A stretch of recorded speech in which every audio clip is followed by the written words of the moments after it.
Fears. Audience. Audience. Fears. Coffee first.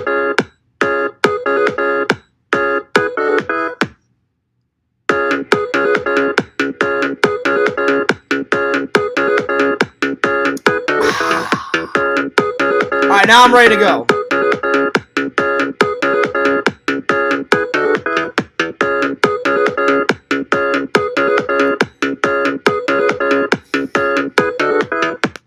What's up, guys? Fears, audience, fears. Man, oh man, do I've got a hell of a show for you today. Lots to talk about. Lots to talk about. So let's get on it. Let me open up that chat. I hope you guys are doing well. Hope you guys are doing great. Hope you guys are doing absolutely fantastic.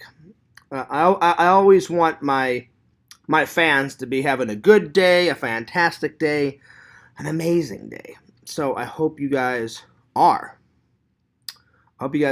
So let's get into it. Shall we? On it. Thank you for like number 1. Right off the bat, you guys always do great with like the likes right off the bat. So let me switch this from top chat to live chat. Oh, I got a second like. There we are. I appreciate that. I'm telling you guys really do it fast on the likes, and I appreciate that. Thank you. You guys don't have to like my channel. You guys don't have to like my videos, but listen, I greatly appreciate every single time you like a video or subscribe to my channel or like my channel. I can't thank you guys enough. I got a third like. Thank you so much. I appreciate that. So today's topics are Fearsman the movie. Fearsman the movie. What if Fearsman went to the movies? What type of scenes would be in it? What would you guys want to see? So I'm going to tell the fans what I would want in a Fearsman movie. And I want to hear from the fans, what would you guys want to see in a Fearsman movie? But think about it before you say it. And we haven't got to that topic yet, but that's topic number 1. And then topic number 2 and 3, we're going to be reviewing Paul Blart 2 and Paul Blart 1. I watched both of them last night. I forgot to tell you guys that I was going to watch it last night so you guys could chime in. But if you guys have seen Paul Blart 1 and 2, for sure chime in. If you guys want to chime in on what movies I'm watching tomorrow I'm going to be reviewing... tonight I'm going to be watching Creepshow. Not Creepshow. Night of the Creeps. Night of the Creeps I'm going to be watching tonight. And hopefully all 3 International Man of Mystery Austin Powers. If I don't get to all 3, at least number 1. And then I'll watch the other 2 another night. So, yeah. So that's what I'm watching tonight. So if you guys want to watch any of these and chime in, you're more than welcome. Larry says, I always hit the like button. Well, Larry, from the bottom of my heart, I really appreciate that you always hit the like button. So thank you so much. So, again, if you guys want to chime in and talk about the movies that we're reviewing tomorrow, tonight, your homework is watch Night of the Creeps and watch at least the first Austin Powers movie. So these are the ones that I'm going to be watching tonight, reviewing tomorrow. I've selected these. But today we're going to be reviewing Paul Blart 1 and Paul Blart 2. Oh, yeah. 2 very good movies. I'll be honest, though. Number 2, it's all right. It is funny, but I like the first one way better. As always, Fears sequels, it's here and there, with sequels, for me. But, there it is. All right. So there's that. So now you guys know what to do. Oh, by the way, I've got my coffee. In my my Avengers cup, and I bought this at the Toy Man Toy Show. I'm using my handy dandy Ghostbuster table coaster. Someone made this out of 3D printing for me, so it's right over here. So I'm just gonna take this, and I'm gonna take this. Set it right on this. Put it right over here. There we are. We got 4 people watching. Thank you so much for the 3 likes. I appreciate that. Let's bump it up to 4 likes, motherfuckers. That's right. Oh, by the way, new t-shirt. Well, it's new to you guys. I bought it on my trip, but I haven't worn it yet, so I thought I would wear it today. Local Missouri, and Missouri was established in 1821 as a state. So there it is. It's the show me state, baby. So I wear it with pride. Let's see. What are some other updates? Oh, this Friday, because I get off of work early on Friday. I had a text message from my boss saying, you're still working on Friday. We're just going to let you go a little bit early because there's only a couple of packages. And I said, okay, no worries. Because I'm getting off early on Friday, I have decided, I've been wanting to go to the, I believe it's in Tampa. It's in Tampa, and it's kind of, remember like when I went to Tampa and I did the aquarium, and then someone told me about that big boat, the 19, like the war, the 19, I think it was like the World War I or World War II, I can't remember which one it was. I think it was World War I, World War II ship, and I was on there, I did a vlog. Well, while I was out there, they said, if you like the aquarium, and if you like this World War II ship, then you've got to check out the Tampa Firehouse Museum. And I went, really? And I said, how much does it cost? And she goes, nothing. She goes, all they take is donations. So I said, you just give them whatever type of money you want. And she goes, yep. She goes, you have to call in advance. So on Thursday, I'm going to call in advance and let them know that you're coming. So, and then they just take donations. So I said, so they only do like parties, like certain parties of people coming in. She goes, they either do that. She goes, they like for you to get they like you to call in advance and get a reservation. But they said, if you don't, they're only open Monday through Friday. They're not open Saturday and Sunday. I don't understand why they wouldn't be. They'd probably make more. They would probably get more donations on Saturday and Sunday. But unfortunately, they're only open on Monday through Friday. So I thought, okay, well, I'll get home from work really early. And they're only open, I think she told me, from 8 a.m. all the way to like 3 in the afternoon. So that means the minute I get off of work, I'm going to have to come home, shower real quick, get in the car, drive to Tampa. Tampa's like, well, without traffic, it's probably like 40 minutes. With traffic, probably an hour, maybe an hour and a half. So yeah. By the way, I made a mistake, you guys. I made a mistake. I thought Clearwater was like 4 hours away. And when I was talking to my buddy Eric, my buddy Eric's like, Fears, what planet are you living on? And I said, what do you mean? And he said, Clearwater is a part of Tampa. He goes, Clearwater is near Tampa. He goes, you know when you drive out there to like the conventions? I said, yeah. And he goes, well, it probably takes you, what, an hour, right? I said, depends on when I leave. I said, if I leave really early, which I try to leave really early to get to Jeff's shows. He goes, yeah. He goes, if you leave early, then you're probably going to get there like 30, 40 minutes. He goes, but with traffic, he goes, because my buddy Eric, he's lived here once before. And he said, Fears, I'm telling you, if you get to Tampa like in an hour, hour and a half, he goes, Clearwater is maybe, with traffic, probably 2 hours. And I said, wow. I said, I didn't know that, buddy. I said, I thought it was like 3 or 4 hours away.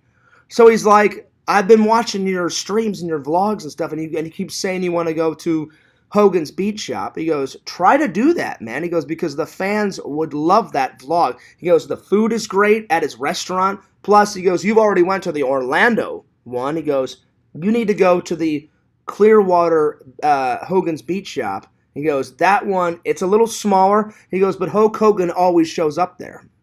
So how cool would it be? So I'm going to research it, and I'm going to try to go. Not this weekend, but maybe next weekend. Maybe I'll call Randall up, and maybe we could do that, together. So we'll see. We shall see. I've been thinking about it. Maybe I'll stay the weekend there and then, drive back. So there's that, and then so I'm thinking of doing the Tampa Firehouse this weekend. It's a museum. It was the very first firehouse established, I believe, in in all of Florida, and they've turned it into a museum. And they said it stopped being a working firehouse, I think, in the 80s. And in the 80s, they turned it into a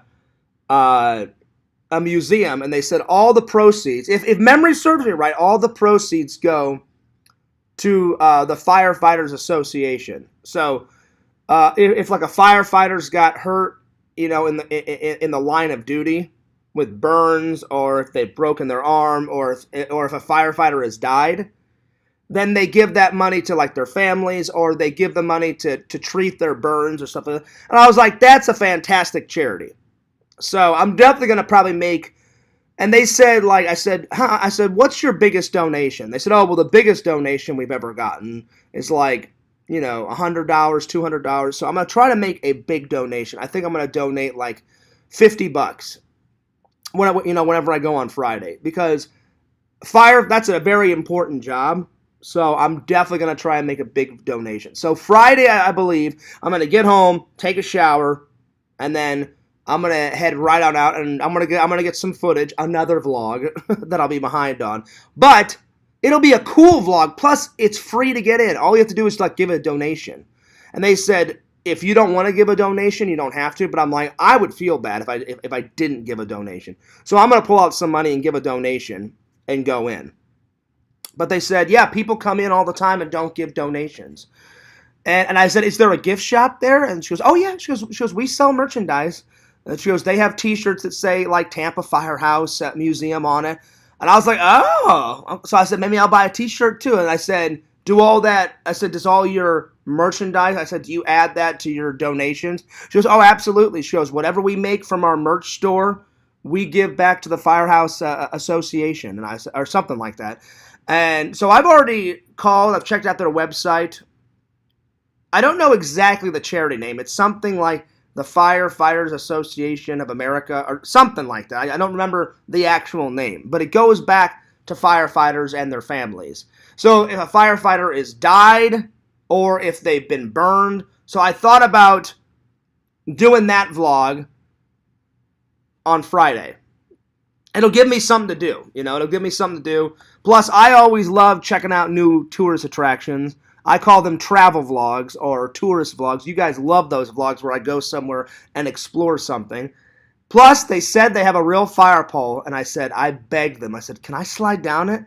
And they said, we'll see. They said, ask us when you get here. And I went, okay. So how cool would it be to slide down that pole for the vlog? Yo, Visions, what up with the handshakes? Oh, yeah, what's up, buddy? Vision, I don't know if you heard, I'm doing that on Friday. So I thought Clearwater was like 4 hours away. My friend Eric was like, Fierce, what crack have you been smoking? And I said, what are you talking about? And he goes, Fierce. He goes, Clearwater is right around the Tampa area. He goes, you know how you go to Tampa for like all those conventions?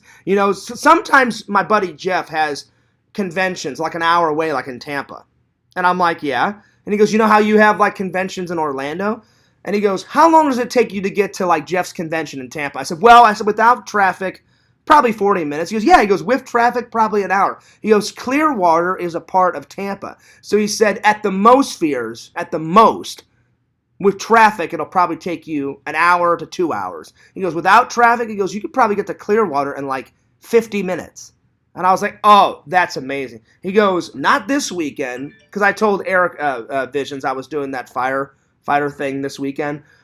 And he said, why don't you do it like next weekend? He goes, take Randall. He goes, and either stay there for a couple hours or stay the weekend. And I said, oh, Eric, if I go, I'm doing this for sure. I'm doing the Hogan's Beat Shop, so I'll film that, buy some merch there. I said, then I'm for sure going to his restaurant. His restaurant is... his beat shop is called Hogan's Beat Shop, and then his restaurant is called the Hogan's Hangout Bar, or something like that. So I'm thinking about doing that next weekend. By the way, Visions, check this out. New shirt. Oh, yeah. Local Missouri. Yeah, buddy. Good to see you. So I'm thinking about doing... Next weekend, I'm thinking about doing the Hulk Hogan Clearwater trip. We'll see. I'll keep you guys updated. And Larry, I promise Before I upload the Hogan stuff, I will get the Titanic stuff up first. My word is my bond, buddy. I still have to edit all the Missouri footage, too, so... Oh, Lord. Oh, Lord. But I'm always thinking of ideas. Oh, also, Visions, you weren't here for it. Today, I apologize. I forgot to tell people that I was reviewing these today. So today, if you've seen these, you can chime in. So today, I'm reviewing Mall Cop 1, Mall Cop 2.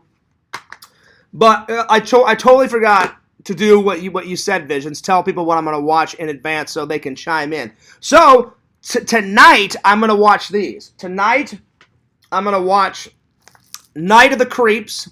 So, Visions, if you want to watch that, and we can talk about it tomorrow. So, Night of the Creeps. And then we're going to be talking about... I'm going to try to watch all three. I'm going to try to watch all three Austin Powers, because they're only like 80 or 90 minutes, so that's not too bad. I should be able to get them all in. If I don't, at least watch the first one, and we'll talk about the first one. But this one for sure, Visions, because everybody loves Austin Powers. You know? Yeah, baby! Do I make you horny? Well, to women, yes. There it is. So, yeah. Hell yeah, your previous profession. What? What? What profession, Visions? Night of the Creeps. What? Wait, I'm. What profession are you talking about? So we're gonna watch this tonight. So watch this, Visions, and then we'll review it tomorrow. And then Austin Powers, International Man of Mystery.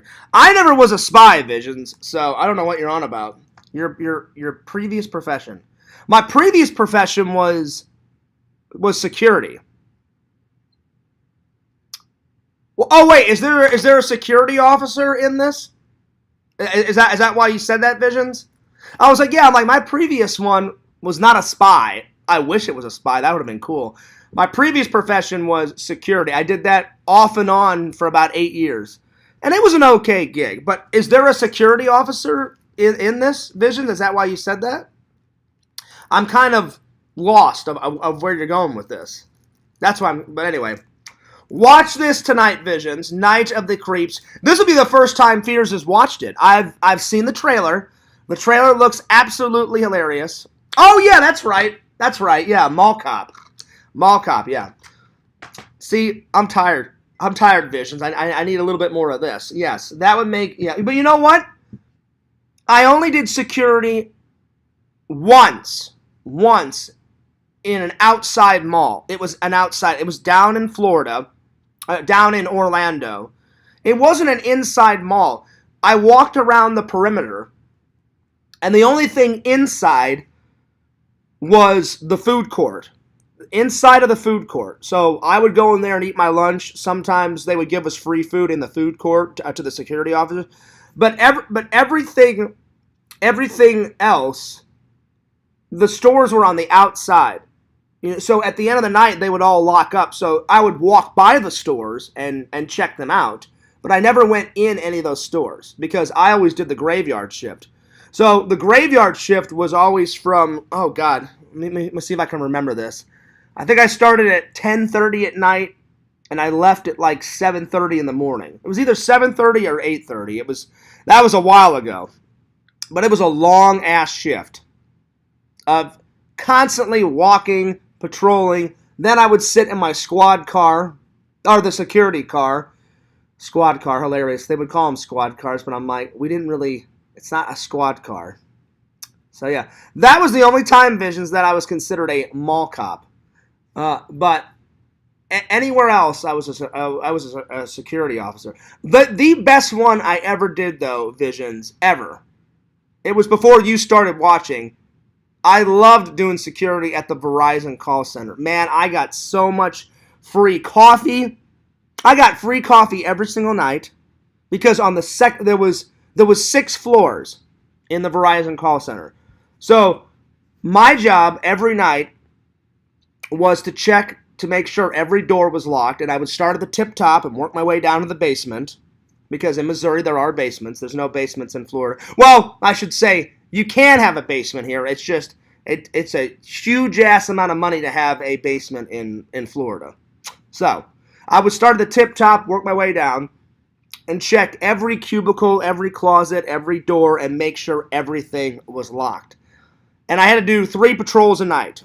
I could do more if I wanted, which I did. I did about 4 or 5 patrols because it got boring. But I would space them out. So I would come in at 3 and go from 3 to 11. 3 to 11. That was my shift. So that was not really the graveyard shift. That was the night shift. But I had to make sure by 12 o'clock that everything was locked up. And they said if you lock things up before 12 Fears, because it was a lot to lock everything. I had to go around with my keys and lock. So sometimes it took me all the way to 12 to lock everything up. But normally I would space out my security patrols and I would get it done by 11 so I could get the hell out of there, So that was the best gig I ever had, Visions, because before people left, people would start to leave, at around 4 or 5. All the workers, and they would knock on the security door and say, hey, look, we just had a party for such and such. We're just going to get rid of this food if you guys don't want it. And I'm like, hell yeah, free food. We had a little fridge in our security office. So I was like, hell yeah. I'd open up the fridge, Visions, go ahead and put all that extra food in. So it was awesome to get free food. So yeah. Anyway, your homework for tonight, if you guys want to chime in tomorrow. Tonight I'm watching Night of the Creeps. And I'm going to try to watch all 3 Austin Powers. If not, at least watch the first Austin Powers so we can talk about it, Visions, and everybody else. So, Night of the Creeps tonight, Austin Powers trio. So, that's what we're doing. So you guys can chime in tomorrow. Vision says, I actually just watched Night of the Creeps 2 to 3 months ago. So you'll remember it, Visions. You may want to, unless you want to watch it tonight and do a catch me up, but if you can remember everything, Visions, then you don't have to watch it. Then you can just chime in tomorrow since you've already watched it. So there it is. I, on the other hand, have not watched it. I've watched the trailer, and the trailer looked hilarious. So yeah. Plus, it's got that hilarious, teenage kid that was in European Vacation with Clark Griswold. He played Rusty. Well, he also played in Night of the Creeps. It's this guy. It's this guy right here. He played Rusty Griswold in European Vacation. I wonder if he did this movie first and then the Griswolds, or if he did the Griswolds, European Vacation, and then this. That's quite a twist. A comedy and then right off to a horror movie. So we'll see. I've only ever seen that teenage kid in the 80s act in the Griswolds. So we'll see how he does in acting in Night of the Creeps. So we shall see. Plus, it's got Tom Atkins, that hilarious guy from Creepshow, The Fog, Halloween 3. There he is. Tom Atkins. He was in every horror movie in the 80s and 90s. Listen, I can't wait, Visions. I've been wanting to watch this. Oh, there he is. I've been wanting to watch this for quite a while.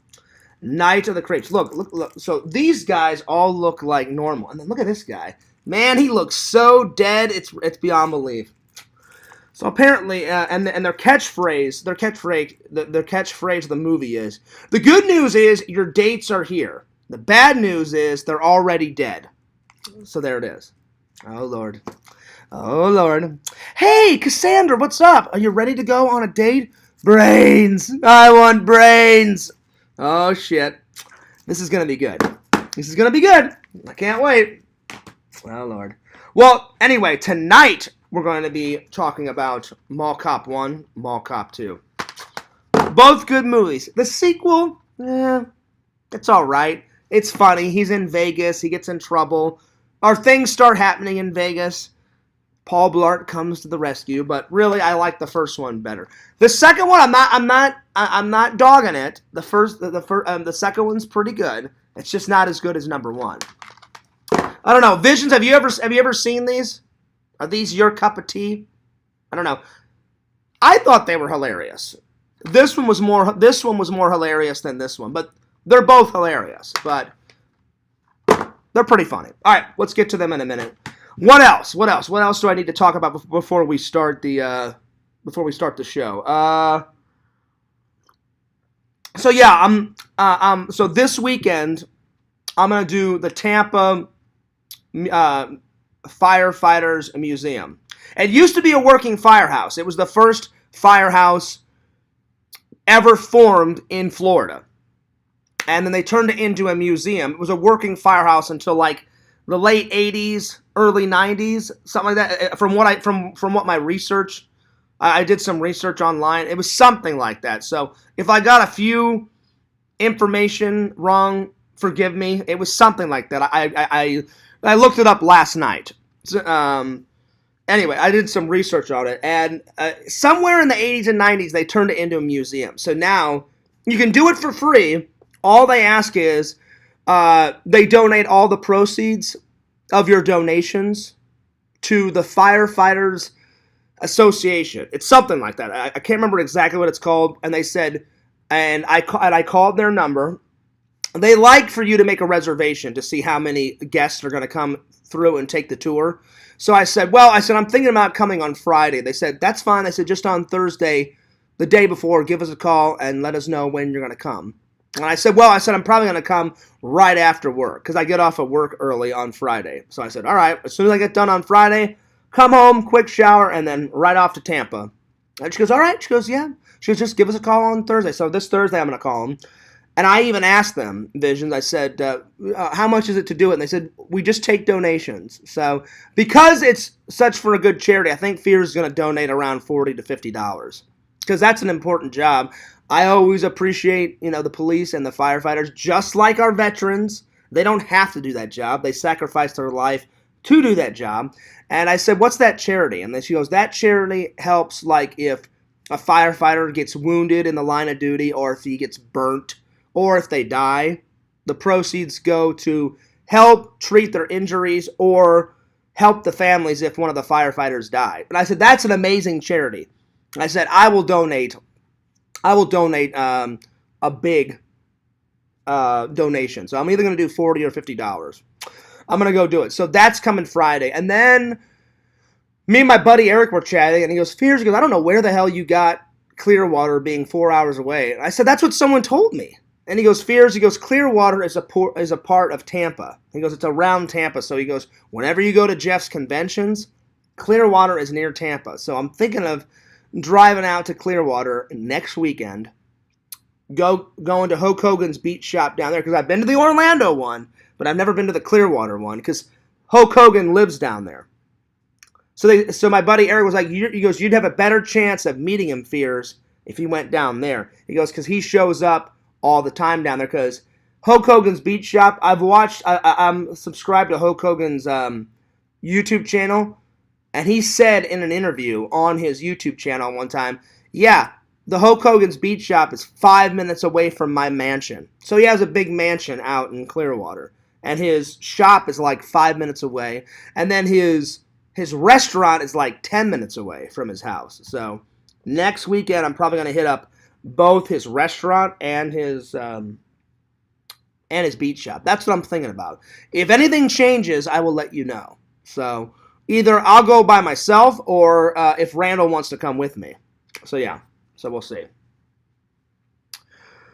Vision says, I watched the first one when it came out. Oh yeah? Oh, so you haven't seen the second one. All right, well, Visions, at least you can chime in on this one. You've never seen this one. Listen, you're not missing much. All you're really missing, he takes him and his daughter on a well-deserved vacation to Vegas. And while he's in Vegas, they ask him to be a part of the security convention. And he gives the keynote speech at the security convention. And while he's doing all this, some people try to steal artwork from the hotel. And then, of course, Paul Blart, he puts on his security outfit and he goes to fucking action. He's kind of a James Bond of security officers. So yeah. Fears being a security officer back in the day, I only had to do really 3 big serious things. Because as a security officer, you don't do much. You don't have a taser. You don't have a gun. You have a fake badge. I used the radio somewhat. I never attached my radio like this. There are security officers like that attach it. I would attach it to my waist on my security belt. It was a lot easier just to pick it up and go, hello, and then put it back than to, like, call like that. Because that's how you use it. You just push the button and you hold it and talk like that. It was just so much easier because if that thing gets snagged, then you have to reattach it and all that crap. So whenever I first got the job, I wore it on my shoulder for like a week, and I was like, yeah, fuck this. And then I just took it off, and I just connected it down here, and I just took it, talk, boom, talk, boom. But really, you didn't really have to use the radio. The only time I would use the radio would be to check in with my boss. He always wanted me to check in after I would do my security patrol and say, hey, I didn't see anything. Everything's good. Everything's A-okay. Or I would tell him, hey, I saw something. And every once in a while, I would see something strange. I'd be like, hey, somebody forgot to lock this door. Don't worry, I'll lock it. So I would just report what I saw. But very rarely did we have to do anything. There was only 3 times that I actually had to do something intense. And I'll tell you guys those 3 times. You know, whenever we get to it. So the last thing I want to talk about is Jeff. Jeff wanted me to tell you guys again. Jeff's like, well, Fears, I might as well get my plugs in. I was like, Jeff, you're my friend. I will always give my friend, he goes, well, you're always giving Visions a plug. And I was like, yeah. I'm like, I'll give you a plug. I'm like, don't worry, Jeff. I'm like, I will give you a plug. I'm like, I always give Visions a plug. I always give Randy and all my other friends, Pixel, Richie, the barbecue drinking mildew master. I said I will give him a plug too. So I will give you a plug always. I guess he has been watching. He's like, oh, we haven't done a plug in a while, Fierce. I was like, don't worry, Jeff. I will, buddy. I said, when the show gets closer, but I'll do one right now. Because I guess he was kind of freaking out. Or not really freaking out, but I guess he was worried. I'm like, Jeff, don't be worried. I will give some more plugs. Because I love Jeff. Jeff's a great guy. All right, the next one. Let's see here. The next one is the Central Florida Collectors Toy Fest. August 12th. August 13th, 2-day con, right here. So check it out. Right there, the Collectors Fest. September 9th is the Star Wars one, which I will be going to. The Collectors Fest, I just got back, and I spent a lot of money on my Missouri trip. So I may skip the Collectors Fest. I don't know. I'll let you guys know if I decide to go to that one in August. We'll see. The October 1st, the Gatorville one, that one's boring. I've been there before, and it's absolutely garbage, so I'm probably not going to go to that one. No offense, Jeff. Just that one's not my cup of tea. The 7th one is the Kissimmee Collectors Toy Fest. That one's always good. I'll probably go to that one. The South Florida Collectors Toy Fest, that's October 21st. I've never been to that one, so I may check that one out. And then November 4th, we're back to the Tampa, Florida Extravaganza. I've been to that quite a few times. That one's always a blast, so that one I'm for sure going to in November. And then in December, we've got the Space Ghost from Coast to Coast Collectors Toy Fest. Never been to that one, so I may check that one out too. So there it is. So if you want more information, take a picture of this. Take a picture of that, or just go to Facebook and do the Florida Toy Show and Expos. Or you can go to FloridaToyShowsAndExpos.com and you can get information there. So there it is. All right. Paul Blart time, baby. Let's see, when did they make the first one? They made the first one in... where did they make this? Wow, this one's kind of old. They made the first one in 2009. So in 2009, I was still in film school. So I don't remember... I don't know if I watched it right when it came out or after film school. But I remember watching it pretty close to that time. And Fears was not a security guard yet. Fears did not do a security guard until after film school. So, yeah. So, the only 3 times that I've actually ever had to do something as a security officer, besides my security patrols, everybody has to do security patrols when you're a security officer. Besides that, there was only 3 intense times that I actually had to do something. The first time, some lady called me on the radio, and she's like, I think I'm going into labor. I said, you think or you are going into labor? And she goes, I'm breathing really heavily. Well, me being a Boy Scout, in my Boy Scout handbook, it teaches you how to deliver a baby. So I helped her deliver her baby until the ambulance got there. So I helped her on her breathing. Normally, women, when they go into labor, they have to hold someone's hand. They have to work on their breathing because of their contractions and all that stuff. So I said, ma'am, I'll be right there. She was totally freaked out. She was scared. She was laying on the floor. And I came upstairs. And this is when I was at the Verizon call center. And she goes, can you call me an ambulance? And I went, oh, absolutely. So I called the police and said, can I have an ambulance to the Verizon call center? And while they got there, I helped her with her breathing, and she goes, do you know what you're doing? I go, I know absolutely what I'm doing. I'm like, and I told her, I said, I was a Boy Scout. I said, I've never delivered a baby, but I said, I know exactly what to do. I said, because I paid attention, and I got the merit badge and all that. So I said, we'll work on your breathing until the paramedics get here. I'm like, don't worry. She goes, will you hold my hand? I said, I will absolutely hold your hand. So I held her hand, and I said, just... We did all that together, and then the paramedics got there, and they looked at me and said, do you need to do a report? I said, no. I said, I'll just help you guys put her on the bed, and I'll help you guys, get her in the ambulance, and then you guys can take over.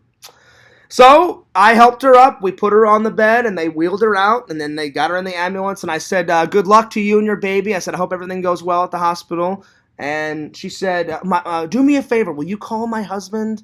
And I said, I will absolutely. I said, what's his number? And she gave me his number, and I called and said, I just want to let you know your wife's fine, and she's on the way to the hospital. She was working at the Verizon call center. I said, they just took her away like 5 minutes ago. And he went, oh, thank you. Do you know which hospital? I said, this is the hospital that she's going to. I said, she wanted me to call and tell you that she's on the way there and to meet her there. And he goes, oh, thank you so much. I will absolutely be there. So that was the first time I had to do something. And that one was pretty cool.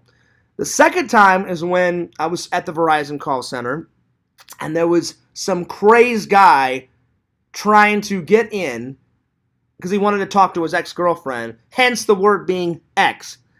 And I told him politely a couple of times, sir, there's a reason why she doesn't want to talk to you. You guys are not dating anymore. That's why it's ex. And I remember one day I was at my security in my security office. She knocked on the door one day and said, I just want to let you know, if anyone comes to the door and his name is Paul, and I don't remember his last name, she told me his last name, please do not let him in. She goes, we didn't end our relationship on a good note. She goes, I tried to, but he's been obsessively calling me and texting me, and I don't want him to cause a scene at work. I said, don't worry. I said, I won't let him in. And she goes, yeah, I work up on the 4th floor. And I said, yeah. I said, no worries. And so he did get in, but it was because he, when other people walked through the door, he snuck in. But then everybody there had to show me their ID. So right when he showed me his ID, I said, Paul, and I said, give me a second. And I looked down at my sheet because I always wrote down people's names that the office manager said, oh, don't let him in. We fired him. Don't let him in. His name. I said, oh, give me 1 second. I looked down. It said Paul. I said, unfortunately, sir, I said, I can't let you in. I said, you're not an employee here. He goes, yeah, but I have business here. I said, what's your business? And he goes, well, I need to talk to my ex-girlfriend. He goes, I need you. And then he gave me her name. And he goes, I don't know what area she works in, the 3rd floor, 5th floor. He goes, I just need to talk to her for a couple of minutes. I said, don't you think you should talk to her after work? I said, she's trying to work, man. I said, she probably doesn't want to be bothered. I said, she's upstairs, like in her cubicle. I said, she probably doesn't want a scene. I said, I would talk to her after. And he goes, look, I'm going up there. I said, no, you're not. And I said, sir, I'm trying to be polite. I'm trying to be nice. I said, you're not going up there. And he goes, why? Why? I said, because she doesn't want you up there. I said, plus she's at work, and she doesn't want to cause a scene in front of her bosses, her coworkers. I said, I think it's best if you just talk to her outside. I said, it's none of my business what you guys talk about, but I said, she told me that she doesn't want you up there, so I'm going to have to ask you to leave. I said, if you don't leave, I said, I'm just going to grab my manager. And I said, if you don't leave after me and my manager say something, then we'll just call the police and we'll have you arrested. Or the cops will remove you. And he goes, I'm not leaving. I go, okay, that's fine. So I pushed a button and I locked him inside the building, and he tried to leave once I went and got my manager. And he goes, hey, open up these. I'm like, well, it's too late now. I said, you had your chance. I said, I'm done. I said, I'm done arguing. So I went and got my manager and said, yo, I said, this guy won't leave. I said, I've told him like 10 times. And he went, yeah, you're fine, Fierce. He goes, I'll take care of it. He went up there and said, look, why? He goes, and my manager came out and said, my security officer told you 10 times to leave. He goes, you're causing a disturbance. And every time we told him to leave, he just kept getting louder and louder and louder and louder. And my manager gave him one last chance. He goes, I'm going to unlock this door. He goes, and if you don't leave, then we're going to call the police. And he unlocked it, and he goes, you got 2 minutes to leave. And the guy's like, I'm not leaving. You shouldn't have locked me in this building. Da, da, da, da, da. And I said, we're unlocking it. I said, the only reason why I locked you in here, sir, was for my manager to talk to you for a couple minutes, and then you can leave. I said, he unlocked the door. You can leave now, right? You can leave. And he goes, I'm not leaving. Now I'm staying here to prove a point. You can't lock me in a building and da-da-da-da. I'm like, we're in charge. We can do whatever the hell we want. And he just wouldn't listen. And then my manager went, okay, I've had enough. And he relocked him in here. He goes, I'm calling the police. He goes, and now we're going to laugh at you when the cops remove you. So we called the police. The police got there. I told him the story. My manager told him the story. And the cops are like, yeah, you're good. You do the right thing. He goes, this guy's a fucking idiot. We'll remove him. And we'll make sure that we trespass him and he'll never be able to come into the building again. And so they trespassed him, and I never saw the guy ever again. And I don't know if he got charged with anything, like disturbing the peace or whatever, but that was the second time that I actually had to do something. And then the third time was when I was working out at the outdoor mall here in Florida. I was in my patrol car, and depending on the night, sometimes I would patrol on foot, and other times I would patrol in my car. So I'm driving around the mall, and then nothing happened, and I reported. I just drove around the mall 3 or 4 times. Everything's okay. Everything's secure. And he went, great, Fears. He goes, just park your security car up at the front entrance. Park in the middle of the road. Don't let anyone in. Because there was no gate to this outdoor mall, so we had to park our car right in the middle of the road. So if anyone tried to go down that road, I'd be like, oh, sorry, guys, the mall's closed. I wish they would have made a gate. So I'm sitting there in the middle of the road, and those were like late nights. I think I told you guys this a long time ago when it happened, but I'll refresh your guys' memory. I get out to stretch, and I'm like this, and I'm stretching. It's been a long night. And the minute I got out and the minute I started stretching, someone just peels around the corner like a bat out of hell. And I don't know if these young people were like racing each other, but they were side by side. And I'm like, oh shit, they better slow down. And at the entrance was one of those kind of like grass roundabouts, like where you would where you drive around. It's like a cement block where you drive around, and in the middle there's like grass. They're coming forward at it, and I'm like, man, they're driving pretty fast. So I got back in my squad car. Thank God I did, because after I got back in there, they come rocket fire down the street. They hit the both of them hit the circle roundabout. They go flying over the roundabout. One guy like spun around 360. He crashed into a palm tree, and then the other car came flying down, almost hit my squad car. He flipped his car, and then his car was like laying on the side. And I'd say his car was about, 30, 40 feet away from my squad car. And I was like, oh, shit. But if I would have stood outside, I could have been hit. So thank God I was in the car. So I get out, and I'm like, oh, my God. I'm like, that was one of the most insane crashes I've ever seen in my life. I'm like, what if they're dead? So I said, I better go over and make sure they're okay. So I went up to the car first that was like on its side. It was literally like this. Like if this is the car, it was like on its side and the wheels were pointing up. So I said, hello? Is everyone all right? And he rolls down his window. I'm surprised the window didn't break. And he goes, oh man. He goes, I think I broke my arm. And I'm like, yeah, but I'm like, is everybody alive though? And he goes, yeah. He goes, we're fine. I said, what were you guys doing? He goes, yeah, we were being idiots and we were racing each other. And I'm like, yeah. I'm like, I saw you guys fly around that corner like a bat out of hell. And I said, you know the mall's closed, right? And he goes, yeah. He goes, I know. He goes, we thought there wouldn't be a security officer, so we were gonna like drive down this closed road, and then we were gonna turn around. I said, yo, yeah. I said, it's closed. And I said, well, I said, I'm gonna call my manager. And obviously you guys need an ambulance. So I said, I'll call my manager down here. I said, before I call him, I said, I'm gonna go down to the other car that hit the palm tree and make sure they're all right. So I walked down. They rolled down their window. I'm like, is everyone all right? Everyone okay? And one guy said, oh, my neck hurts. But I said, but everyone's alive, though, right? And there was like 2 or 3 guys in the black car that hit the palm tree. And then the other car, they had a girl and a guy in that one. So they were just racing. I said, well, you guys just stay here. I'm going to get on the radio. And I called my boss and said, yo, you got to get up here right now. I said, they were racing their cars and they spun out of control. And I said, one guy hit a palm tree, one guy hit the medium, and he flipped his car. And he goes, is it bad, Fears? I'm like, it's pretty bad. You need to get up here right now. And he goes, all right. He goes, well, just give me a minute. He goes, I was eating my lunch. He goes, I'll be right up there. And he goes, are you all right? Did they hit you or the squad car? And I was like, no. I said, I'm good. I'm fine. I said, the squad car's fine. He goes, all right. He goes, just stay up there. He goes, I'm going to call the police right now. And then after I call them, I'll be right up there. He goes, because we need to do a report. Because anything that happens on the mall's property, we had to do a report. So we did our report real quick, and then we just turned it over to the police. And then I moved my squad car out of the way, and then it took them about an hour or 2 to pick up all the broken bits and clean up. And then there was 2 tow trucks that came and towed them away. So really, that was the only 3 times I ever, out of 8 years of security, I only had to do something serious 3 times. That was about it. So that's not that bad. That's not that bad. But each time, something was pretty intense. But it was only 3 times, so there it is. So there it is. I remember that crazed guy that came in, though. He's like, I'll kill you! I'll kill you if I don't see my ex. I'm like, go ahead and kill me.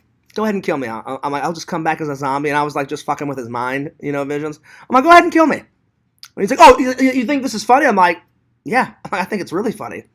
And he's like, yeah, you would want me to come back as a zombie, you freako. And I'm like, I do love horror movies. I'm like, come back and kill me. Come back and kill me.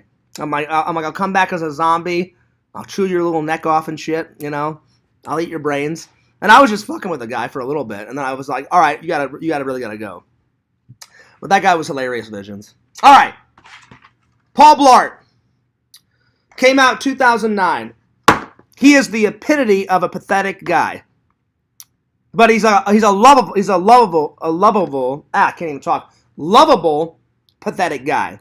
He works at the West Orange Pavilion Mall, and he's trying to be a state trooper, and no matter how hard he tries, he has hypoglycemia or something that if he doesn't have enough sugar, then he falls asleep. So me, if I knew I was going for that test, right, Visions? I would just eat a shitload of sugar that day so I wouldn't run out. Like every year he tries out to be a state trooper, and he's that close, right? He's that close to, being a state trooper. And then at the end of the obstacle course, he always falls asleep. And I was like, well, of course they didn't do this in the movie, because if they would let him pass, then he wouldn't be a mall cop anymore. So I get why.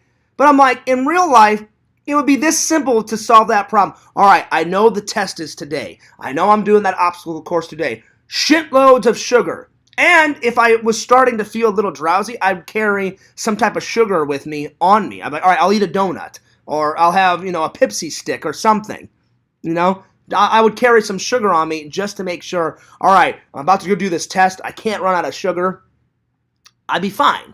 That's how someone would solve that in real life. But because it's a movie, they're like, well, we can't make him that smart. So what he probably did in the movie is, all right, I'll be fine. I'll eat breakfast. That should be enough sugar. And then he skipped lunch. And then what happens? He falls asleep during the fucking test. So there it is.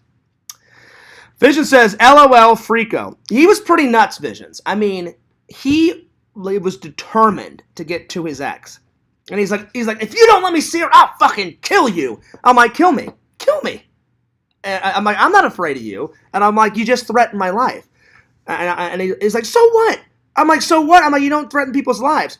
And he's like, I said, if you had any chance of getting upstairs, now you have zero chance of getting upstairs. I said, because you're a psychopath and you threaten my life.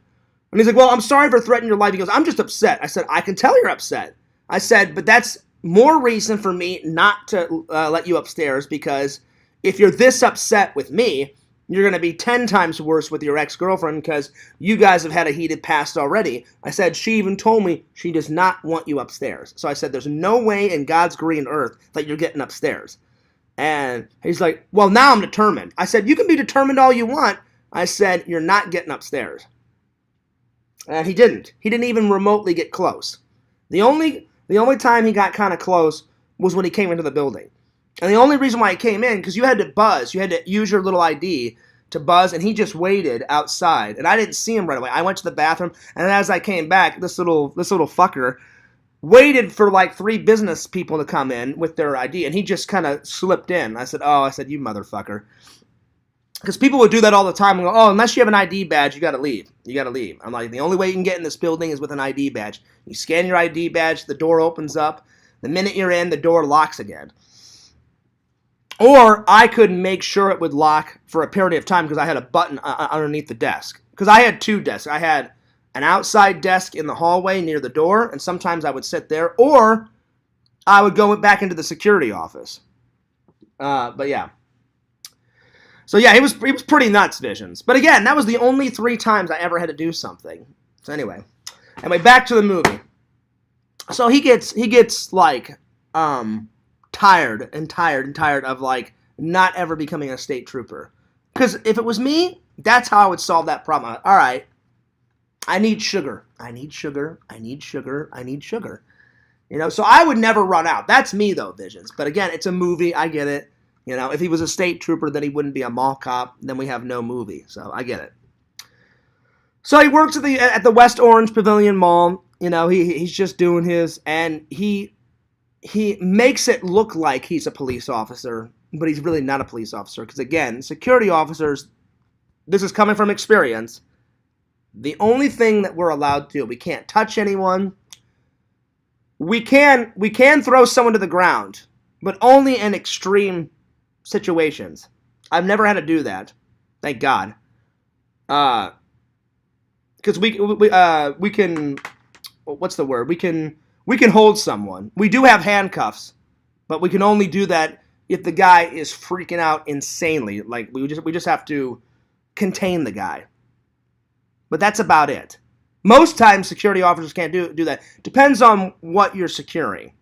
Because I've done maximum security at like corporate buildings, and then I've done little security where I didn't get anything. I didn't get a handcuff, I didn't get a nightstick, I didn't get nothing. Most of the time you get nothing.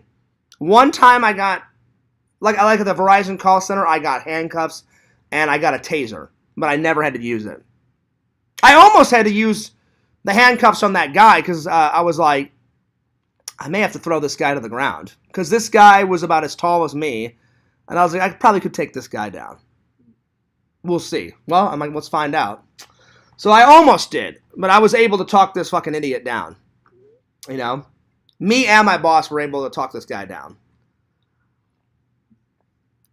And always, I would have used the handcuffs as a last resort. I'd be like, well, I'm not going to handcuff this guy. I'm like, he's a fucking idiot. I'm like, I'll just get my boss. And my boss will talk to him because he's not listening to me. And then he stopped listening to my boss, Visions. Then both me and my boss were talking to him. And we got him to calm down, but he still wouldn't leave. And I said, well, at least we calmed him down. So now I don't have to use the handcuffs. But he still won't leave the building after we gave him like 20 chances. So I remember my boss looked at me and said, all right, Fears, I've had enough. This guy's a fucking idiot. I'm calling the cops. And I'm like, yeah, go for it. I'm like, he won't listen to you. He won't listen to me. So I'm like, we've gave him 20 chances. Go for it, buddy. And he's like, yeah. He goes, we shouldn't even have gave him 20 chances. I said, well, I said, I'm always on your side. I said, this guy's a crazed maniac. So I said, go for it. I said, whatever. I said, you're the main manager. So I said, whatever you decide, that's fine with me. And he went, yeah. He goes, I've had enough. I'm calling. So anyway, but Paul Blart, he makes it look like he's a cop, but he's not really a cop. So this new trainee comes. You think this new trainee guy He's like, yeah, you like dropped out of college. This is all I could get, you know? All that stuff is just a charade. And he's like part of like this massive gang that wants to like rip off the mall by getting all these security codes from each store to get like shitloads of money. Well, Paul Blart, he jumps into action, and this is like the first time he's ever had to do something serious. I don't recommend anyone doing what Paul Blart did, but I guess in extreme circumstances, I guess he did okay, you know? If it was me in this situation, I'd be like, well, there's crazed maniacs in the mall. I probably should leave the mall. I probably should leave it up to, the police. So I would probably leave or either call the cops on the cell phone. But, of course, because it's a movie, Paul Blart doesn't own a cell phone. But even if I didn't own a cell phone, the door is 10 feet away. Just get out of the mall. You know, call a cop from another store outside the mall. Get the cops there and then tell them, hey, this is what I saw. This is what I experienced. I'll let you guys take over and I'll get out of the way because I'm not a cop. So he jumps into action and basically takes down, I think it's like, what is it, Visions? I think there's like 10 assailants in the mall of the gang. And they're all like like skaters, pro bikers. And they're just flying through the mall. You know, and there's some famous bikers like Mike Vallely. He's like a famous, like he's friends with Bam Margera. Or I don't know if he's friends with Bam Margera now that Bam's like life is wasting away. But back in the day, he was friends with Bam Margera, and he's like Mike Vallely. He's been in other movies. He was in The Hangover. He was in The Hangover 1, and he was in Hangover 3. But like a small little cameo. Small cameos. So he's done other movies before, but he's a pro like skater. He's like one of the best skaters in the world. So go Mike Vallely. So all those cameos were pretty cool. I don't know the names of the other. Then there's a sport called I think it's like free running. They had like the best free running guy where he runs and jumps and flips off things and he's always constantly in motion. They had the best free runner. I think that's what they call that sport in the movie. And he's like diving off elevators, doing flips, jumping through like shopping carts. Like he'll open up the shopping cart and just dive through it and then do a flip off of it. And I was like, oh, that's pretty cool. I think that's what that sport's called, Visions. I think. I'm not 100% sure. I think it's called free running or free roaming or something like that. I can't. You guys know what I'm talking about. So that was kind of cool to see in the movie. How would I rate it? Solid 8. It's funny. It's not the funniest movie I've ever seen in the world, but it's funny. So I'd give it about an 8. About an 8. I love Kevin James. Probably the funniest thing I've ever seen him in. Ever. This is one of them. Another thing that he's in that I enjoy is, that television show that he was in with that super hot chick as his wife. What the hell is that TV? I don't remember the name of the I think it's called King of the Hill. Or no, King of Queens or something. Something like that. He's in that with that super hot chick. But she's like super old now, so I don't know if she's hot anymore. But at the time, she was hot. Whatever that TV show in, he was fucking hilarious in that. And then that one movie where he has to pretend that he's gay with Adam Sandler. That fucking comedy is hysterical. They're both firefighters, and in order to get their benefits, he's like, well, my wife's dead, your wife's dead, you've never been married. Oh, I'm sorry, Adam Sandler's character, he's never been married, and he goes, well, my wife just died, so I'm not going to be able to get any benefits for my kids, and then Adam's like, well, why don't we just get married and, like, fake it? And he's like, what, be gay? And he's like, well, no, actually be gay, because we'll just pretend that we're gay. That fucking comedy was hysterical. So those are like 3 or 4 things that Kevin James has been in that's been hysterical. This is one of them. So would I recommend it? Oh, yeah. I would recommend number 1. Number 1 is hysterical. They shot it in... I think they shot it in Pittsburgh or... No! Boston. I think they shot it in like Massachusetts, Pittsburgh, somewhere around there. In some like mega mall. The mall that they shot in was fucking huge. I don't know what mall it was. Anyway, I mean, it wasn't as huge as like Mall of America, but it was a huge-ass mall. So, and the mall was all inside. It wasn't like the Florida one that I was at where it was like half inside, half outside. It was all inside. They shot most of it in the mall. They shot a few scenes at like Paul Blart's house, but only like 2 or 3 scenes. Most of it takes place in the mall. So, 8 out of 10. I don't know, Visions. I don't know if you got anything else that you want to chime in on it. Because what I've been doing is I took Vision's advice. I tell people the night before.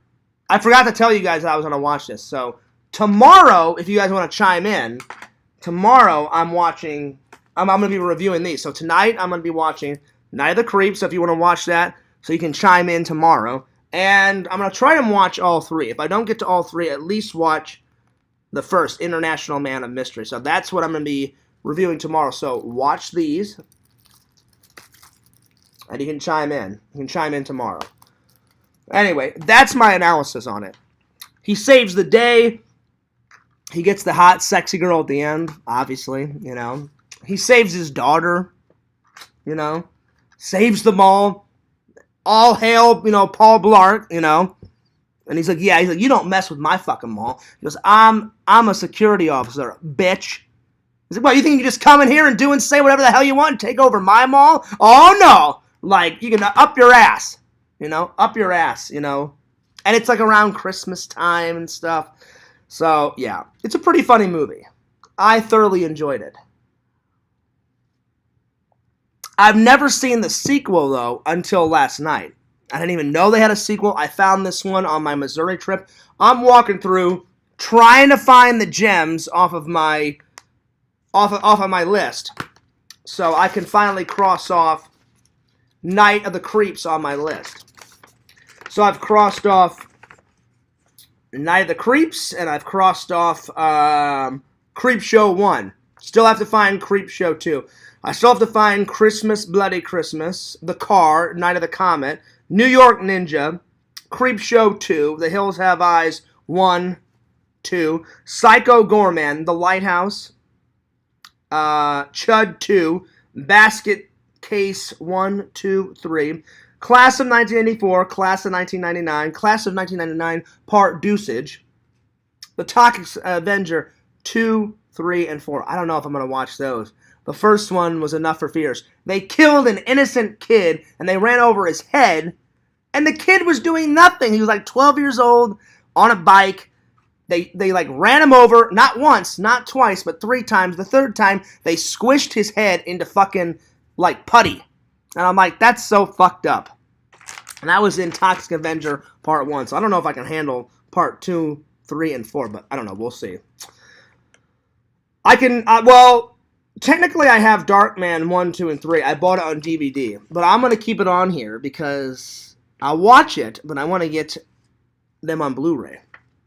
I still need to get Surf 2. I still need to get Surf Nazis Must Die. The Lawnmower Man 1 and 2. No Holds Barred with Hulk Hogan. And Vision Quest. And then The Hunted. Vision's. That was Vision's dad's favorite movie.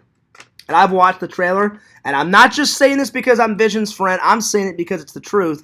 Vision's. Your dad had great taste. He had great taste in movies. I watched the trailer. The trailer's fucking amazing. It's fucking breathtaking. Plus, it's got a kick-ass, cool movie prop knife in it. Hell yeah. So, anyway, I can scratch off the list Night of the Creeps and Creep Show 1. So, anyway, while I was looking for gems, I found Part 2. I'm walking by and I'm like, wait a minute, Paul Blart 2? I'm like, there's a second one? I had no idea until I found it on my Missouri trip. I'm like, well, I enjoyed the first one. I'm like, it's only like $3 or $4. We'll try some Paul Blart 2. So, yeah. Vision says, I think I liked it because it was so ridiculous. Like a hipster, I enjoyed it ironically. Yeah. The concept of it is the most ridiculous thing. Why on earth would a security officer put himself through all that shit? Most people would just say, oh God, people are taking over the mall. My coworkers and my friends are in this mall. They're in danger. I better get out of the building as quickly as possible. If I don't have a phone, find a phone at a nearby gas station or a nearby store outside the mall, call the police, tell them what you saw. Hey, there's 10 assailants in there. They haven't killed anyone yet, but they're holding people hostage. I'll let you guys take over. And then the police would take over, and that would be it. So you would be an idiot to do what Paul Blart did, you know?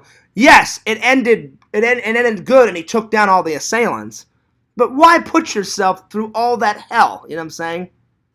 Yo, Yakovich, what's up? He says, oh, howdy, Fears. Didn't see you there. You didn't see the host here? I'm usually here every day on the screen. So you're lying, Yakov. How could you not see Fears? I'm the host of my own show. So you always see me. So you're lying. You liar. I'm just joking. I don't care, Yakov. I don't care. What's up, buddy? I went on a trip today, then went to the beach. I'm pooped out. Oh, I thought you said then you pooped. I was like, well, obviously after going to a beach, you're tired. Yeah, if you pooped, you pooped. But I got you. Well, I hope you had fun at the beach, buddy. You didn't know that there was what? A Paul Blart 2? I had no idea there was a Paul Blart 2 DVD Blu-ray guy. I found it, I believe, on my trip. You saw Paul Blart 2 in the theater in a vlog. No, I don't think so. If I did, DVD Blu-ray guy, and that is for real, then I forgot that I watched it.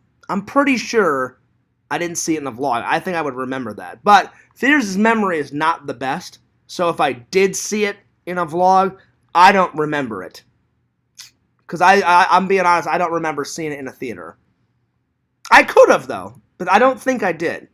But I was shocked when I found this on my Missouri trip. So I watched it. It's okay. It's good for a sequel. You know me and sequels. It's all right. The only difference between this one and the first one, he's not in a mall. Well, the first few scenes, he's in a mall. You find out that the woman he married, she has a change of heart after 6 days, and she divorces him after 6 days. Then his mom dies, so he's not in the right. He's not in the right mindset. Because anyone that would lose their wife and then right after that lose their mom, you'd be so sad. So he gets some type of joy about a month or two later in the mail. He says, oh, they've invited me to this security convention in Las Vegas. Those do exist. Because whenever I was a security officer, they didn't invite me to one. It wasn't in Vegas. It was in Florida. But I declined because I'm like, I really don't feel like going to that convention in Florida. And they do exist, though. Those security conventions, they do exist. I did get invited to one. I was going to a Comic-Con that weekend, and I just didn't feel like going to a boring security convention because I was like, I have to wear my security uniform at the convention, and I'm like, I don't feel like going to one of those because I said I know it's going to be boring. Now I kind of wish that I would have went just to see what it looked like. But after seeing Paul Blart and him going to a security convention in this, I guarantee you I made the best decision because in the movie when he goes to the security convention, it looks so boring. And I was like, well, I know those things exist in real life. So if I would have went to the one that they invited me to, I probably would have been super bored. So I think I made the right choice, and I went to a Comic-Con, and I had shitloads of fun, and I got shitloads of footage at the Comic-Con. So I think I made the best decision. So there it is. Let's see. Yakov said, I pooped at 11 a.m. as usual. Wow. That was information I didn't need, but thanks for the update, I guess. DVD Blu-ray guy says, I remember it vividly. I can't remember what vlog, but you saw it in a vlog. No, I don't think so. Nothing against you, DVD Blu-ray guy. I don't think I've ever seen it in a vlog.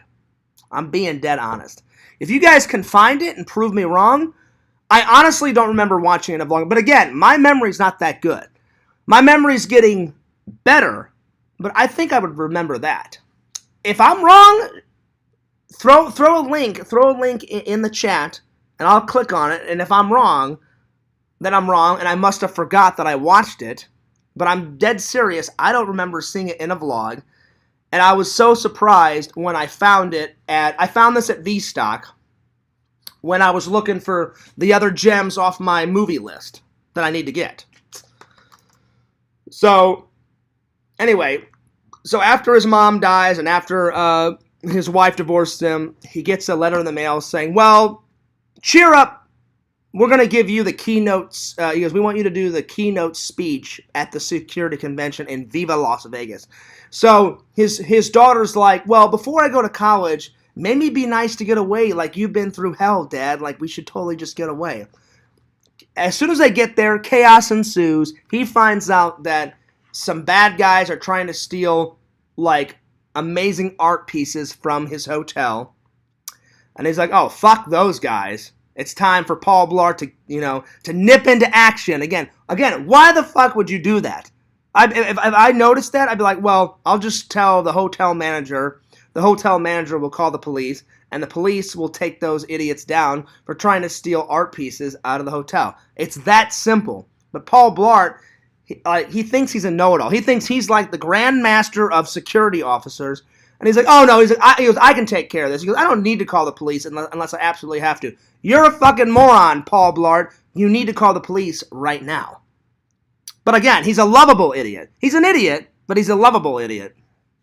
So there it is. So he gets into trouble, as always, But again, he seems to take down the assailants, and now he's even more famous. And it's 6 years later. So it's 6 years later. Nothing has happened besides his mom dying and his wife is divorcing. He's still at the dead-end job mall, security mall. Then he gets, and the only thing he talks about is him saving the mall. And all of his co-workers are like, Paul, that was like 6.5 years ago. You need to let that die. He goes, yeah, but that's the most amazing thing that's happened in my life. And they're like, yeah, we get it. You saved the mall. That's cool. But it's time to move on. And he just cannot let it die. He's like, oh, no. He's like, man, I was a legend. I was the most legendary security officer. So the reason why he probably does that thing in Vegas is to keep the legend going, Should they make a third one? If they did make a third one, I'd kind of like to see how it would turn out, This movie kind of reminds me of, like, Beverly Hills Cop, with Axel Foley, kind of. There's always a different adventure with Axel Foley. There's always a different adventure like this. And when I watched the behind the scenes, Kevin James said, I watched every cop movie alive. And he goes, I wanted to take a little bit of each aspect out of, like, security work and mix it with cop work, blend it, and he goes, and kind of have that, like kind of like Indiana Jones. He goes, there's always a different female. He goes, in Paul Blart, he goes, there's a different, like in the second one, he has a different love interest, in the second one than in the first one. He goes, I kind of wanted to have a different female in each adventure. He goes, and like Indiana Jones, like Axel Foley, I wanted him to have a different adventure on each adventure that he goes on. So I understand why he did it. Let's see. DVD Blu-ray guy said, I found it. The vlog is called, I Got My Friend to Eat Burger King. Let me see. Let me Google this. Or let me YouTube this. All right, hang on. So, let me write it in. Because if this is true, DVD Blu-ray guy, then I don't remember watching it. Because this was news to me when I found it. So if I actually did see it in the theater, then I apologize. And Fears probably forgot that I went and saw it. So I'll put in, all right, so Fears Vlogs. I got my friend to eat Burger King. All right, so let me just look this up. Let's see here. Hopefully it'll come up. I'm not seeing it pop up. Can you link it to me, DVD Blu-ray guy? Can you link it to me? Because it's not popping up. I wrote in Fears Vlogs, and then I wrote in that, and it's not popping up. Here, let me try this. I got my friend to eat Burger King, and I won't put Fears Vlogs. Let's see if it pops up then. Let's see here. Fuck. It's not popping up. Yeah, just link it to me. Just link it to me, because if I really did do that, let's see here. All right, here. Visions gave me the link. All right, here we go.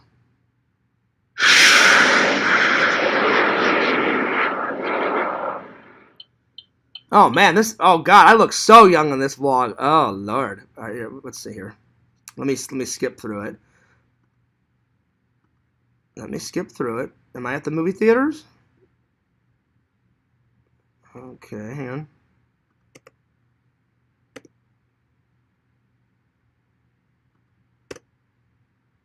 Just got done watching Blart, and I gotta say, pretty good film. Not as good as the original, but that's how sequels always are. The sequel is never as good as the original. Like Ghostbusters, great film. Ghostbusters 2, not so much.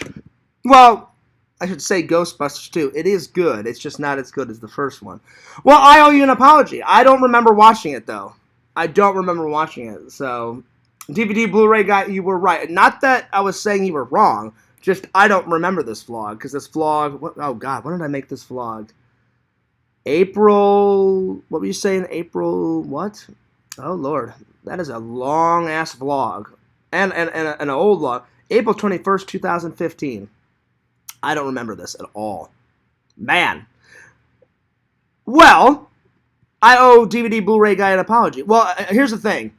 It was like it was new to me, because I honestly do not remember watching it at all, DVD Blu-ray guy. That's probably why it was such a bad sequel, because I don't remember it.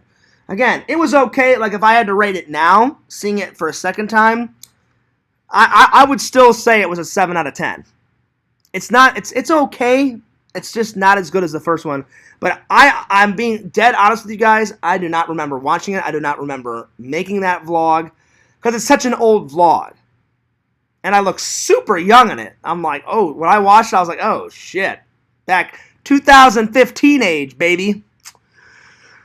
A nice blast from the past. Very forgettable sequel. Exactly, Yakov. I don't remember. As soon as DVD Blu-ray guy said that, I was like, I don't think so. But I'm like, I could be wrong. I'm like, because I don't have that good of a memory. And I'm not going to lie and say I have a good memory, because you guys know fully well that I don't have a good memory. Well, I should say, sometimes I have a good memory on some things, and other things I don't have a good memory on. Because some things I do remember. Like, something I'm like, oh yeah, I know that. I remember that movie. Or I remember that situation. And I know it lickety-split.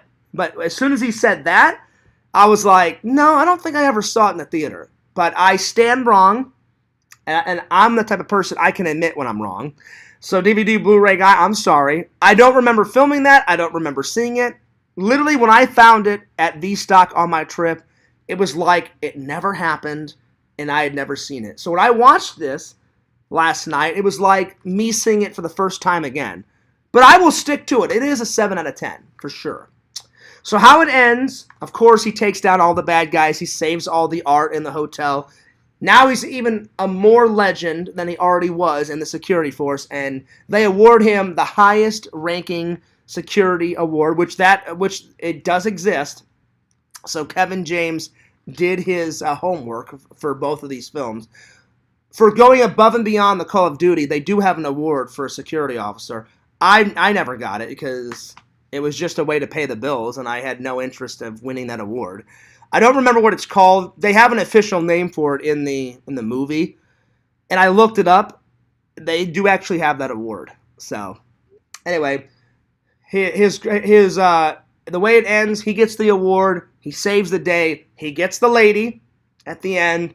His daughter goes off to college, and all is right in the universe. So there it is.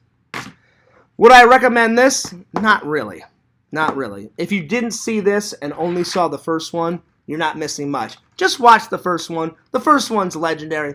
This one, nah, it's okay. It's got some funny moments in it, but yeah, it's okay. It's all right. But the first one, for sure, watch. The first one is fan-fucking-tastic. So yeah, there it is.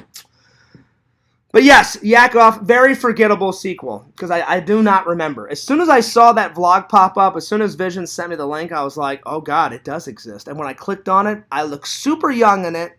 I'm like, I don't remember filming this. I remember the theater, because I've been to that theater tons of times. That's the old theater in Old O'Fallon. I've been there many times. I even went and saw some movies. I went and saw one movie at the theater when I was back in town. Because I've only been home 5 or 6 days. So right after the wedding, my cousin's wedding, there was only one movie left. I thought, you know what, I'm bored. I'm gonna go see a late show. The only thing that they had left, so don't judge Fears, they had the live action version of The Little Mermaid. And I was like, well, I liked the cartoon when I was a kid. We'll see the live action. The live action was all right. And I even looked at the lady and said, you don't have anything else? I said, I'll watch Indiana Jones again, The Dial of Destiny. She goes, no. She goes, that one's already halfway done. We only have one more show. Because I went right at like 10 or 11. I said, do you guys have any shows left? And they were like, we have one. We have one show left. And I said, oh, yeah. I said, what's that? And they said, she goes, you probably don't want to see it. It's The Little Mermaid. I said, oh, the live action? And she goes, yeah. I said, well, you know what? I'm bored. I've got nothing else to do. I said, I'll check it out. And she goes, did you watch the cartoon? I said, I watched the cartoon movie as a kid. And, Flounder. Flounder was my buddy. Flounder was hilarious. So I did enjoy Flounder when I was a kid. So I was like, all right, we'll see the live action. We'll see Flounder, kick butt with Ariel, and take Ursula down, or whatever the fuck her name was. Ursula, I think her name was. So it was all right. So yeah. Well, thank you guys for watching. Thank you guys for the 4 likes. To end the stream, the third and final topic is Fearsman the movie. All right, only in Fears' wildest dreams would this come true. If Fearsman made it to the big times, I was like, you know what? I'm going to ask the fans. What type of, you guys can write in the chat. Let me know. Let me know what you think. So, Visions, Yakov, DVD Blu-ray guy, everybody else. If Fearsman actually did, Richie is here. Larry is here. So, Larry, Richie, Yakov, Visions, everybody, DVD Blu-ray guy. If Fearsman did make it to the big screen, what type of adventure would you want to see? A prequel, like how he became Fearsman, his origins? Would you want it to start with him already as a hero? Like, what would you want to see? And then after I read what you guys see, then I'll tell you guys what I would want to see. So yeah, I was like, you know what? I'm going to ask the fans. Because Visions told me, if Fearsman ever makes it to the theater, he goes, me and Mrs. Visions will be there front row. I would die a happy man. Because Fearsman is very near and dear to my heart. I created the character. He's mine. He always will be mine. And I would love to see him on the big screen. I don't know if it'll ever happen. Because me and Randall, we've only made 5 cartoons. But we keep his memory alive. Fearsman, he's kind of like the mascot for both not Fears Vlogs. He's the mascot for Fearsman 26. So he's became a mascot of my channel. So yeah. So write in the chat. Let me know what type of scenes would you guys want to see Fearsman in. What type of story. So Yakov, what would you want to see? Write it in the chat. Visions, DVD Blu-ray guy. What would you guys want to see if Fearsman made it to the big screen? And then I'll tell you guys what I want. Or I can go first. If it was me, I'd probably want to take the very first cartoon and make that into a movie. I'd want to see his planet get destroyed, him get to Earth, his mom making the suit, and then I would probably take a mixture of the first cartoon and the fourth cartoon. I'm sorry, the fifth cartoon where he finally takes Black Aldrin down, and I would take Black Aldrin and make him the villain for the very first one. I would probably mix Cartoon 5 and Cartoon 1 together. That's what I would want to see. You have to establish the character. You have to see him in the costume. And then you have to have a formidable, evil villain for Fearsman to take down. And Black Aldrin, so far, is the most evil villain that Fearsman, has took down. And I cannot wait for you guys. Me and Randall were so close to getting number 5 done. It just takes forever.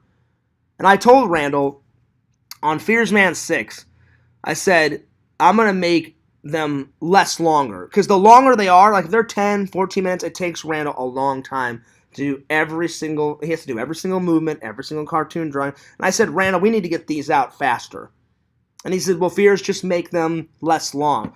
So I think Fearsman 6, I'll make it like 2 to 3 minutes so we can just quickly get them out. Because if we did like 2-3 minute adventures, Randall could probably do it in about a month or two. Probably. So that's probably what we're going to do for Fearsman 6. And I've already got an idea for Fearsman 6. So that's what I would want to see in a movie. But man, I don't know. I don't know if he'll ever make it to a movie. But man, oh man, if Fearsman ever made it to the big screen, I would be overjoyed and then some. I mean, to think that my little idea in Fears' brain made it onto a movie, whoo! That would be great. Vision said, Superman meets Star Wars meets the Marvel Universe versus DC featuring Ghostbusters with a guest appearance by Paul Blart piloting the Airwolf. Oh, shit! That would be fucking legendary. That would be good. Starring John Fears as Fearsman. Hell yeah, Visions! Yeah, don't just get one of Fears' favorite things in there. Get them all in there. Dude, you actually have got a great idea, Visions. Picture, like, what if Fearsman lost his powers? So then he calls up and goes, yo, I need to borrow the fucking Airwolf just for a couple of minutes. Yeah, and then he takes down Black Aldrin with the fucking Airwolf. And then you hear the theme song come on. And then Fearsman, you know what? Instead of me singing it, let me just pull up the fucking Airwolf theme song. I've got it saved.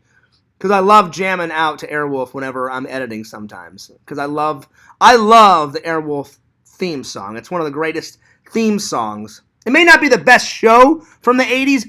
I fucking love it, but it has one of the greatest theme songs. Here we go. So it starts off slow, and then it goes right into it.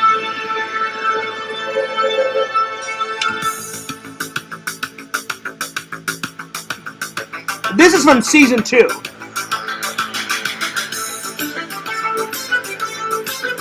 So sometimes when I'm editing, I jam the fuck out of this.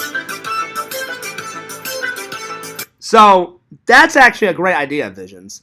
Like Fearsman loses his powers, and he's like, "Oh, what?" He's like, "What? You think you've taken me down? Oh no, Fearsman, you can't take me down. Yeah, I may have lost my powers, but I'll still take you down, motherfucker." And he's like, "Well, how are you gonna take me down, Fears? You've lost your powers." I'll just hop on the fucking Airwolf and I'll slaughter your ass. How about that? How about that shit, you know? So that would be a great idea. And then Visions, get some Marvel characters. That'd be sweet. Like, get, like, fucking Iron Man in there. Get fucking, Captain America in there. That would be fucking sweet. You know? Like, or have a scene of, like, Fearsman. Hey, do you guys think I'm cool enough to be a part of the Avenger team? And they're like, I don't know, Fearsman, I don't know. Like, you have to prove yourself. And I'd be like, well, I just fucking demolished Black Aldrin. Isn't that, like, proving myself enough? And then, if Fearsman ever got to be a part of the Avengers, holy shit, that would be fucking legendary. I doubt it'll ever happen. I doubt Fearsman will ever get to the big screen. But, man, if he ever does, whoo! I can die a happy man. That would be fucking awesome. Yeah, have Kevin James in there, Visions? Why not? Why not? That would be fucking legendary. All of a sudden, Kevin James walks in as Paul Blart. I'm like, what the fuck are you doing here? And he's like, well, Fears, I just wanted to have a cameo in your movie. All right. Why not? Why not, buddy? Because Fearsman, his alter ego, I've made him into a security officer, So to have Kevin James maybe be at the St. Louis Security Depot as a security officer, and he's got the fucking mustache, there you are.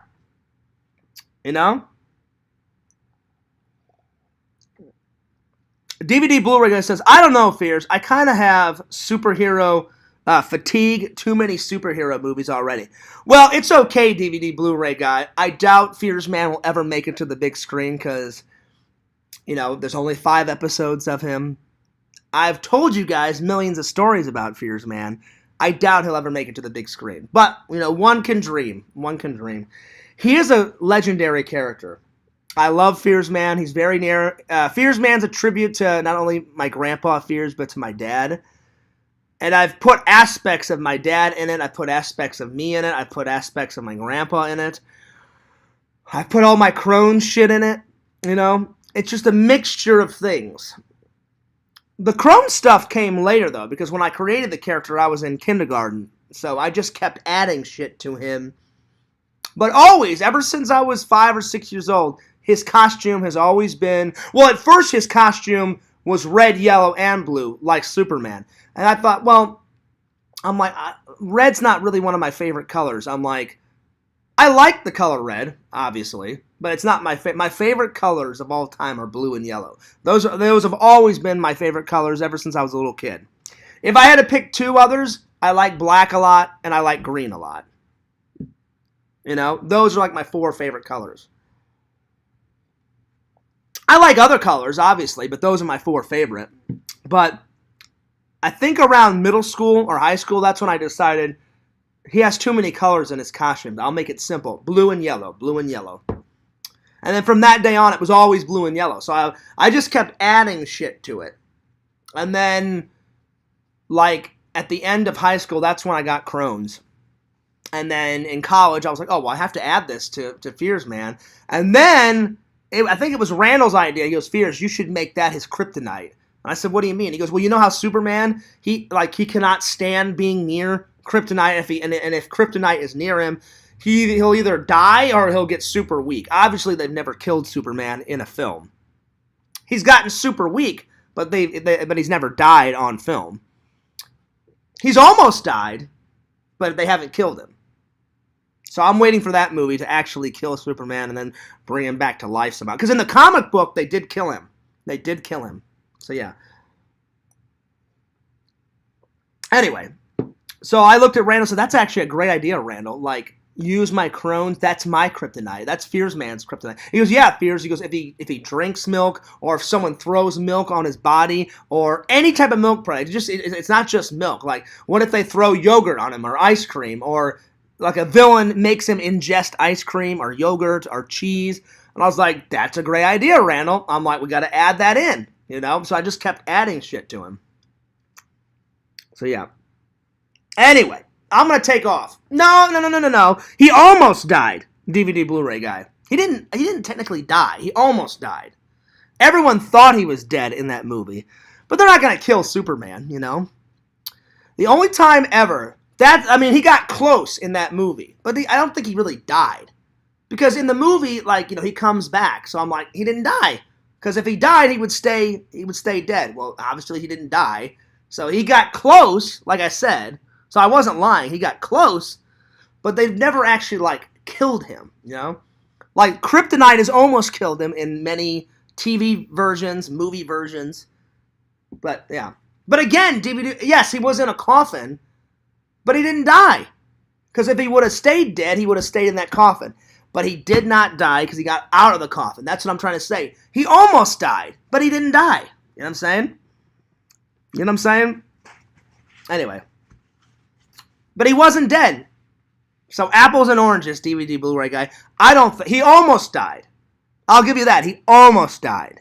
Because being in a coffin, everyone thinks, okay, he's dead. He's not coming back. He's in a coffin. He's dead. But he didn't die because he got out of that coffin. And he's fine. He, like, dusted himself off. So he wasn't dead. He wasn't dead. I don't agree with that DVD Blu-ray guy. If he would have stayed, if he would have stayed in the coffin and would have stayed dead, then you're dead. Because when you're dead, you're dead. But if he gets out of the coffin, he's not dead. But I do like these debates, though. I don't think he died, you know? Because, again, in real life, when you're dead, you stay dead and you're in your coffin. But if you get out of your coffin, well, obviously you're not dead then, you know? That's just me. Anyway, but Visions, that is a great idea. Oh, man, to have Airwolf, a cameo of Airwolf in Fearsman, just off in the fucking distance and shit. Zombie Superman, right, Visions? There you go. You know, fucking, oh, picture a zombie Superman. Well, they kind of have that. What's that fucking guy? he looks like Superman. But he's in the comic book they have him as a gray. Hang on, what is it? I know what it is. Hang on, let me Google it. He's like a gray Superman, and he looks kind of weird. Hang on. Oh, what's his name? Gray Superman. I know that's not his name, but I know his name will pop up once I write that in Google. He's like a mirrored off-brand of Superman, and his name is on the tip of my tongue, and I just cannot remember his fucking name. Hang on. It's what is it? Hang on. Oh, what the fuck is his name? Oh, shit, I wrote something in wrong. I wrote Gray Superman, and all it's bringing up is, like, old black and white television scenes. What the fuck is that guy's name? I know it. It's on the tip of my tongue.